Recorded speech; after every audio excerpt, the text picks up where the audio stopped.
Yes, you guys, welcome back. In today's video, I'll be discussing more bids news, more sale news, as literally we have 27 bidders looking to buy Chelsea Football Club in time for tomorrow's deadline day.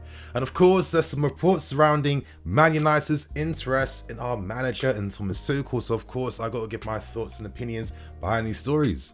Hope you guys enjoy. Smash that like button. But before we get into anything, I want to get one big plug out of the way first. As you guys can know, I am part of BetVictor's brand new show on YouTube, Last Fan Standing, where we discuss some of the biggest and best footballing topics from throughout the week.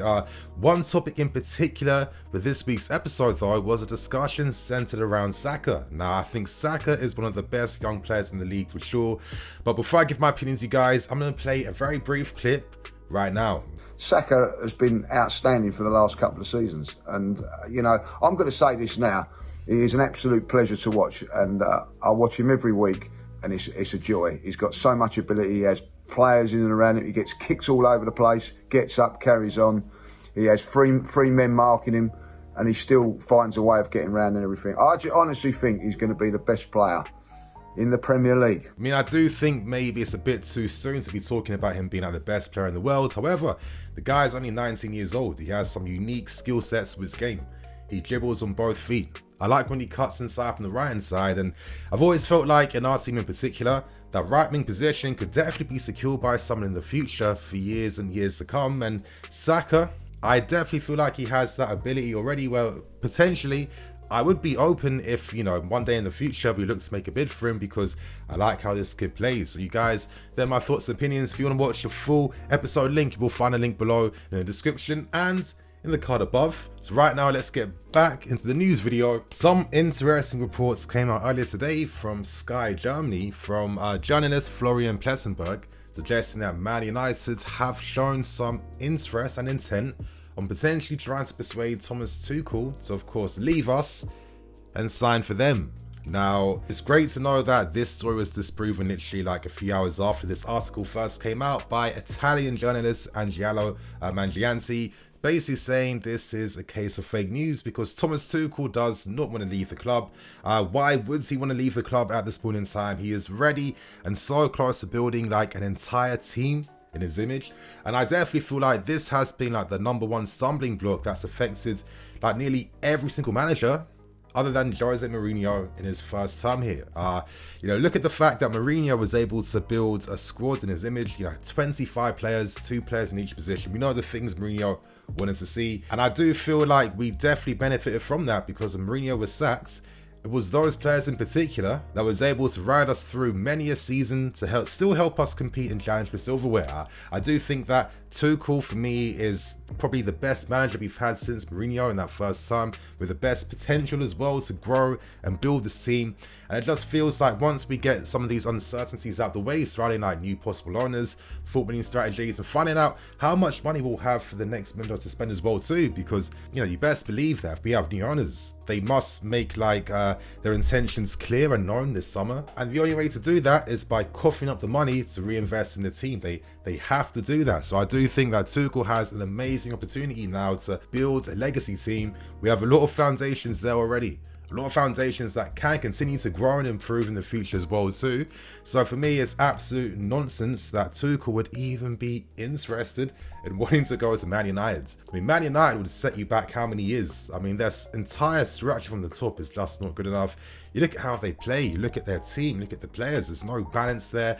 I don't even know what system Tuchel could find with the squad at Man United, because all their players are doing completely different things. So, of course, it's flattering in the sense that everyone knows just like how top and elite our manager is. So it's no surprise why teams in desperate situations may look to try and, find sneaky ways to entice them. But it's good to know that this is literally nothing to the story. And, Tuchel's a very smart guy. It'd have to be one of the craziest set of events in football in history or recent memory for anything crazy like that to even happen. So you guys, that is the first story out of the way.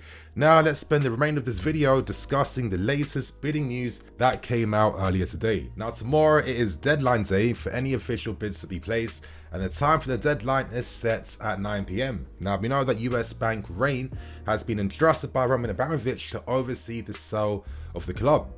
Currently, there are 27 bidding parties looking to buy the club, which is a crazy amount.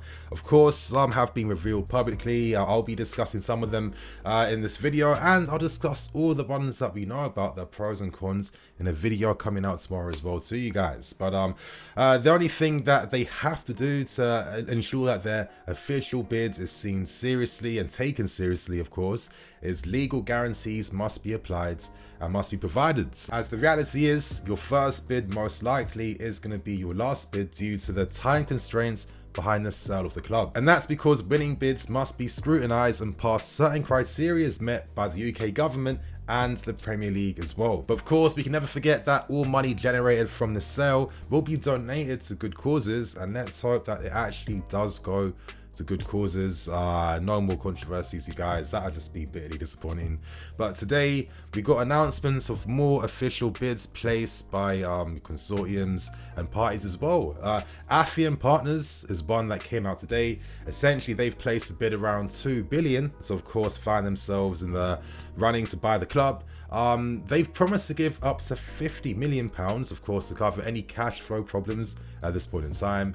And essentially, they are a global private equity firm. They deal in asset management and financial services as well. They promise to redevelop Stamford Bridge, and they promise full backing to Thomas Tuchel. Now, of course, they're saying all the right things. We don't necessarily know the names of the people, you know, fronting this bid as well too. I guess that's a typical fashion, to be honest. But you know, it's quite hard to really be able to determine, you know, who exactly should be the ones leading the race to buy the club, who is the best possible candidates, because they're all saying the right things that you want to hear as a fan. But when it comes to those like nitty gritty details, I'm still unsure as to who the best possible candidate is. And I guess that's the thing ultimately that's really stressing me, because so many times owners promise everything when they buy clubs. They might keep their promises for a season or two, and then after that, if things aren't working financially in their favor, their interest is essentially gone. So, you know, that's always going to be a personal worry I'm going to have. But anyway, that is one of the partners that was announced today. Now, more news surrounding groups looking to buy the club.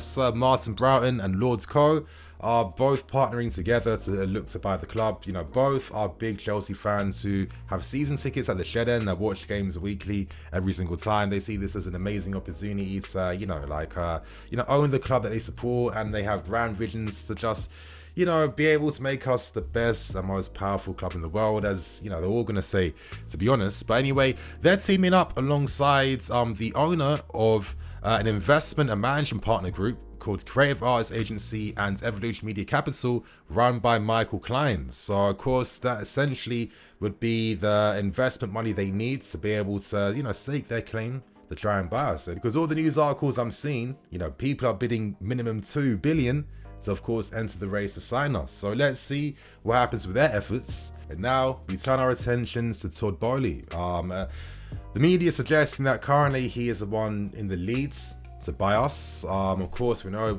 probably the second group underneath them would be the Saudi media group. Of course, we heard from Boris Johnson that, you know, Saudi investment money is, of course, very important for the economy in this country. So I guess that could alleviate any fears, suggesting that it could take us forever to be able to get any, you know, like Saudi groups cleared to be able to buy us, and of course just quickly make this sale happen. But going back to Todd Boehly, some interesting news came out today. We got some news confirming some more partners added to their team to buy the club. Now, he's added former UK government advisor Finkelstein and a celebrity PR executive known as Barbara Sharoni. Now, they've both been hired as non-executive directors, basically meaning that they will be working on the strategic decisions being made at the top level.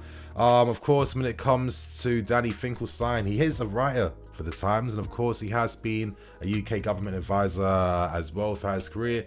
And with Barbara Sharoni, you know, she is also a lifelong Chelsea fan. She is seen as Britain's most powerful music PR, so yeah, that's very interesting to hear. And essentially, of course, they want to have some big figures at the top that have a love for the club and understanding. Of course, it does scream a little bit of like a PR move to me. I'm not sure entirely what type of expertise that both will be able to bring when it comes to like the right sporting decisions and stuff being made. Danny Finkelstein did actually release a post on Twitter talking about his excitement at joining the group.